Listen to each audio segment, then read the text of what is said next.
దేవుని నామానికి మహిమ కలుగును గాక.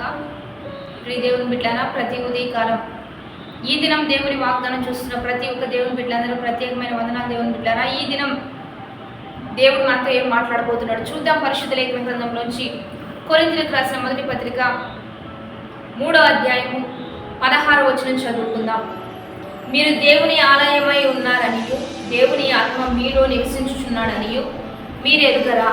ఈరోజు దేవాది దేవుడు మనకు తెలియజేస్తూ ఉన్నాడు, మీరు దేవుని ఆలయమై ఉన్నారు, దేవుని ఆత్మ మీలో నివసించుచున్నాడని మీరు ఎరుగరా?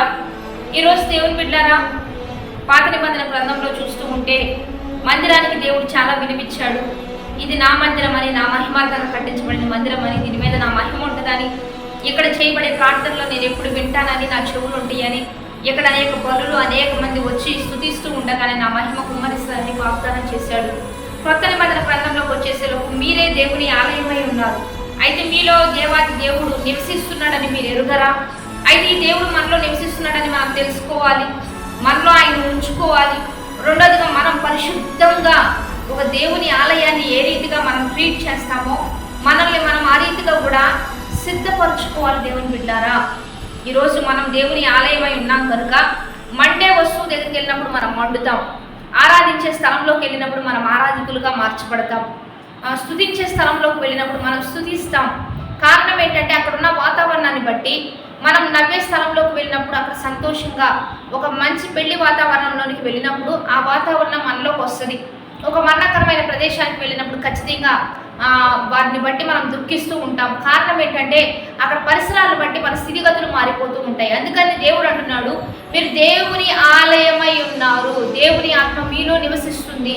కాబట్టి మీరు ఎప్పుడు కూడా దేవుణ్ణి ఆరాధించే వారిగా ఉండాలి అంటే దేవుని ఆలయంలోనికి వెళ్తూ ఆ దేవుణ్ణి మీలో ఉంచుకుంటూ మీరు పరిశుద్ధులుగా ఉండాలి. ఎందుకంటే ఆయన పరిశుద్ధుడు కనుక పరిశుద్ధమైన వారిలోనే జీవిస్తాడు. ఏదైనా అన్యాయం అక్రమం జరిగితే ఆయన మనలో నుంచి వెళ్ళిపోతాడు. కాబట్టి దేవుని బిడ్డలారా, మనం ఒకటే గ్రహించాలి, దేవుడు లోకంని ఎంతో ప్రేమించాడు. కానీ బ్యాప్టిజం పొంది రక్షించబడిన తర్వాత ప్రార్థనకు విలువిచ్చేవారిని, మందిరానికి విలువిచ్చేవారిని, ఆరాధనకు విలువిచ్చేవారిని, ఆదివారం దేవుని సన్నిధిలో గడిపేవారిని దేవుడు ఎక్కువగా ప్రేమిస్తాడు. కాబట్టి ఎప్పుడు మీలో నుంచి దేవుని తీసివేయొద్దు.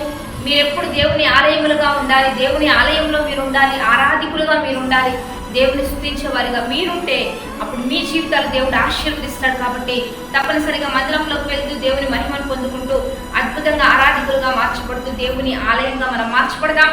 వాగ్దానాన్ని బట్టి ప్రార్థన. పరిశుద్ధుడా, మహోన్నతుడా, గొప్ప దేవ, ఈ దినం మీరు మాకు ఇచ్చిన బలమైన వాక్కు వచ్చినాన్ని బట్టి నీకు మహిమ. ఎంతమంది బిడ్డలు ఈ వాగ్దానం చూస్తున్నారు? ఈ దినం ఆదివారం పరిశుద్ధ దినం, అనేకులు నీ సన్నిధిలో చేరి నీ గొప్ప నామాన్ని మహిమపరిచిన ధన్యత, పరిశుద్ధపరుచుకునే జీవితము, వారిని మీలో ఉంచుకునే గొప్ప ఆశీర్వాదాన్ని దయచేయమని ప్రభువైన యేసు నామమున పేరట అడిగి వేడుకొని ప్రార్థిస్తూ ఉన్నాము గొప్ప తండ్రి, ఆమేన్. కాబట్టి ఆదివారం సన్నిధికి వెళ్తూ దేవుని మహిమ పరుద్దాం. Happy blessed day. ఆమేన్.